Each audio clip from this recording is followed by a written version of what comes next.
Remember that this is the morning of the third day, and I shall rise again. I am the resurrection. All of prophecy tells you that I shall rise again. It's all about that. Luke chapter 2, verse 34. No doubt about it. Again, I love you forever, bless you forever. I remind you once again, my associates are children of the light. That just brings laughter to my heart, to my soul, to realize that at last I have those of you that love peace. And I only want to be in the presence of those of you that love peace. I love you forever. Shalom Aleichem.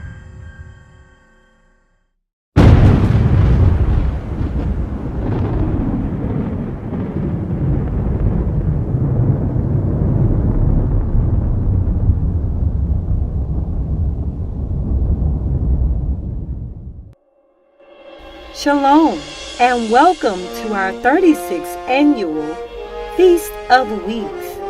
It is with great awe and veneration that I present to you our keynote speaker, the master teacher, the Honorable Yahweh ben Yahweh, teaching moral behavior, the law of Yahweh. Read Deuteronomy 7:6. Read. For thou art an holy people unto the Lord Yahweh thy God. The Lord Yahweh thy God hath chosen thee to be a special people unto himself, above all people that are upon the face of the earth. Isn't this beautiful? You, the so-called black people of America, are a holy people.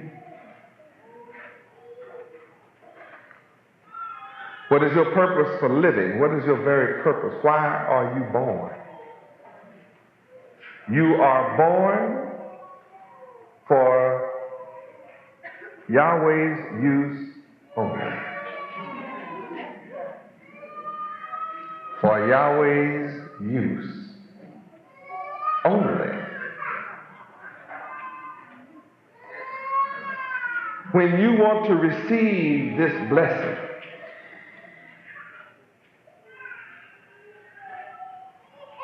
of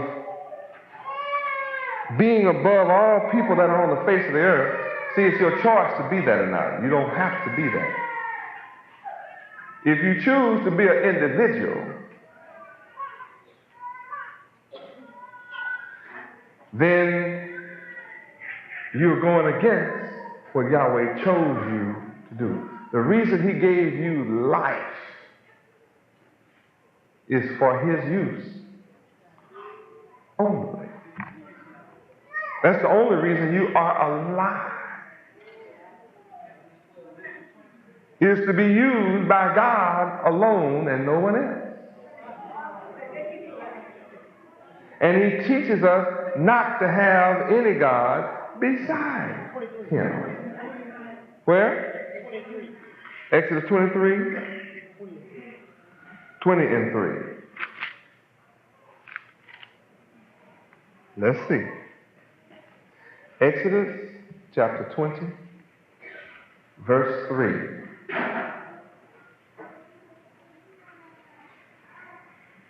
This is exciting, isn't it? Yeah. To find out why you are born. Why was I born, Mama? Well, see, tonight you find it out. Read. Thou shalt have no other gods before me. Mm-hmm. And you're not to bow down to anything. Verse 5. Thou shalt not bow down thyself to them, nor serve them. Why?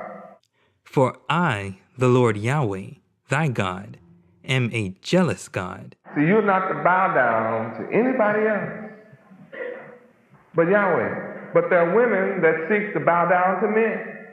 They got to have them a man that they can bow down to besides Yahweh. And you have men that have to have a woman that they can bow down to. I'm not saying don't have a woman. I'm talking about bowing down to them as if they are God who created. That's the point. See, you're not supposed to make your creator jealous, because he'll get you sooner or later if you make him jealous. I mean, he'll do terrible things to you to make him jealous. I can laugh, but hey, I'm having a ball because everything is done for my pleasure. They told you on television, don't fool Mother Nature. It's not nice to fool Mother Nature. Well, what do you think about God, Yahweh himself? If Mother Nature will send tornadoes in on you, I mean, what do you think God is going to do when you make him upset?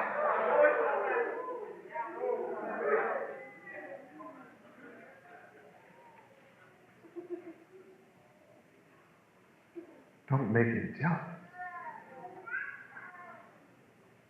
Don't bow down to them.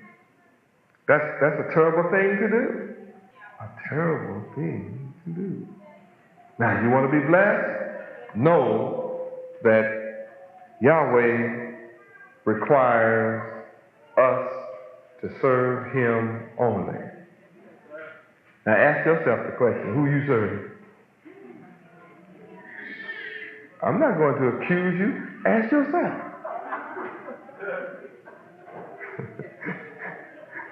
Who are you serving? Now, if you're not giving your life, if your life is not a gift by you, if you're not out picking roses for Yahweh every day and take it to him as a gift,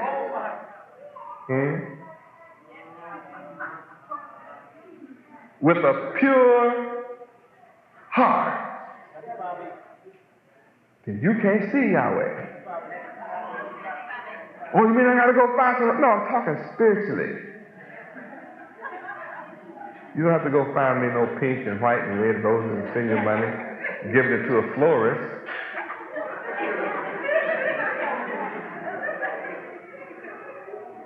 I'm talking about if you take a gift that Yahweh created and offer it to him, what is your greatest gift? What is your greatest gift? Your life. After your life, you become conscious and you know who your greatest gift is, Yahweh. After your greatest gift, Yahweh, then is your what? Life. Now, since Yahweh is the greatest gift and he gave you your life, then who do you owe your life to? Yahweh. Then why do you want to try to withhold from Yahweh that which he gave you?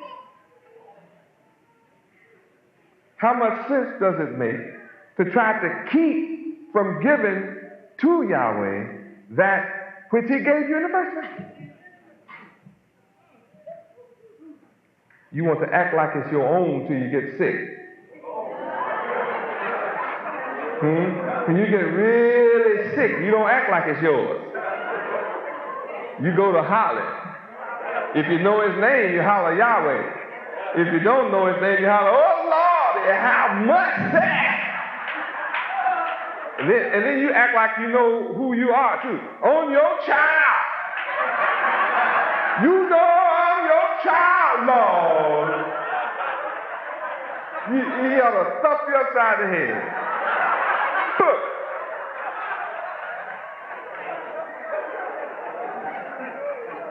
Most people don't know the law until it's trouble time.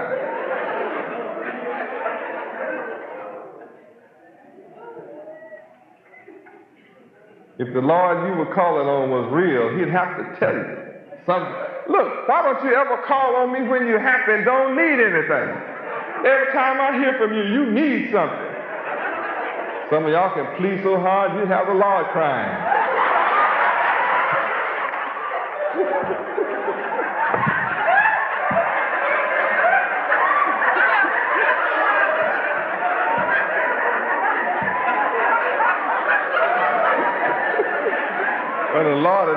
a Kleenex spatula. Have the Lord crying all the time. Oh, Lord Yahweh. But see, Yahweh chose you for his use.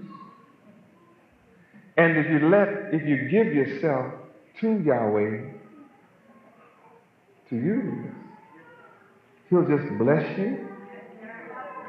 All the things in your life that you desire become yours right away. See, remember, we have a rich treasury. So though you just now waking up and walking out your darkness, there's a rich treasury waiting on you. You don't have to struggle no more. See, in my Father's house are many mansions. If it was not so, then I would have told you. Deuteronomy 7:6. You are a holy people. And if you're not acting holy, you're out of character.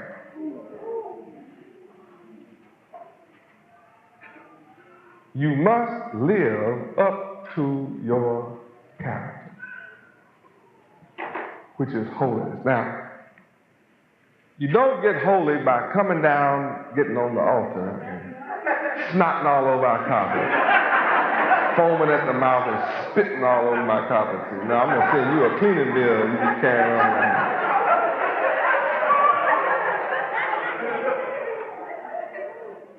I saw people do that all my life, and they raise just as much hell when they finish.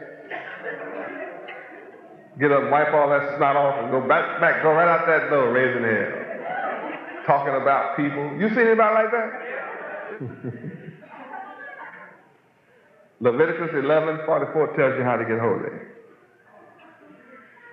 For I am the Lord your God, Yahweh. You shall therefore sanctify yourselves, and you shall be holy, for I am holy. Neither shall you defile yourself. So you're not defiled by some spirit. Spirit don't smoke those cigarettes. You do. Spirit don't drink alcohol and beer. You do. Spirit don't take drugs. You do. Spirit doesn't lie. You lie. So if you're going to be straight, straighten yourself up. You don't go down to an altar and have somebody else hollering over you that's more crooked than a barrel of bait. Say, Lord, say. Say, Lord, say. Thank you, thank you, thank you, thank you, thank you, thank you, thank you. You don't have nothing to be thankful for.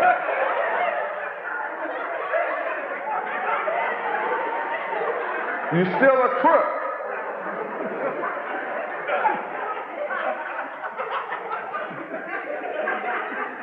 You can only thank Yahweh if you stop being a crook. How many glad I teach you the truth? Anybody glad tonight that I'm just laying it out here like it is? All right. Back to Deuteronomy chapter 7, verse 6. You, black people of America, are holy people. But I know black people raising hell. Right. But you're still holy people. You can fall in the mud, but that doesn't make you mud. You fall in the mud, what do? Get up, wash yourself, wash the mud off, and you still be clean people. Your problem is you fell in the mud for 400 years now. You've been walking in darkness for 400 years. I'm that great light, that true light that you need to show you out the way of darkness. I'm here to tell you, you are a holy people. And Yahweh is your God. See that right there? The Lord thy God. Yahweh is your God.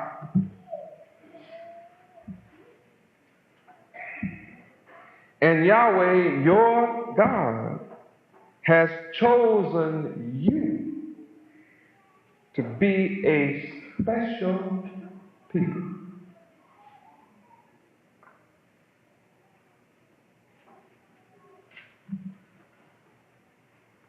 The maker of the sun, the maker of the moon, the maker of the stars, the maker of the air you breathe, chose you. The maker and creator of the food you eat chose you to be his special people. The creator of the water you drink chose you to be a special people for himself. The one that gave you your life, breath in your body, that enabled you to enjoy, gave you your senses and nerves and sight and hearing and feel and touch to enjoy this world on your journey. Did it just for his pleasure, made you a special people. Chose you himself.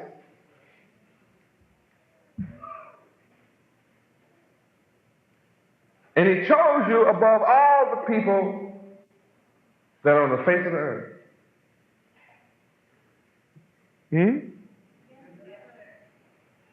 Now all you have to do is love him.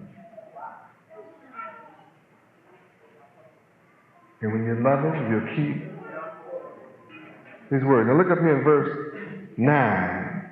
Know, therefore, that Yahweh your God, he is supreme. He is God. And he is the faithful God, which keepeth commandments, and keepeth his agreements and mercy with all that love him. He's merciful to you, keeps his agreement with all of you that keep his commandments, even to 1,000 generations. And a generation is 40 years. 1,000 generations is 40,000 years. That's a lot of mercy.